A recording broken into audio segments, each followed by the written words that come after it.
Hi guys, புதுசாக ஒரு channel ஒன்று ஓப்பன் பண்ணலான்னு இருக்கேன். சேனல் ஆரம்பிக்க போறியா? விளங்காது. உன் சேனல்லாம் எவன்டா பார்க்க போகிறான்? வேறு வேலை இருந்தால் போய் பாரு.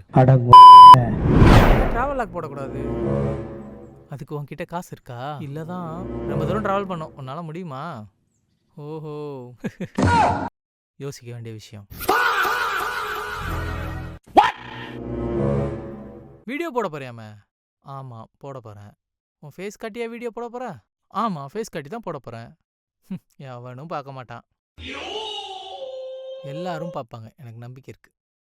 ஓஹோ, எனக்கு பிடிச்சிருக்கு, நான் போடுறேன். யார் என்ன சொன்னா என்ன? வீடியோ நல்லா போக தான் போகுது, நீயே பார்ப்ப பாரு. வீடியோவே போடல, அதுக்குள்ளேயும் மாஸ்டர்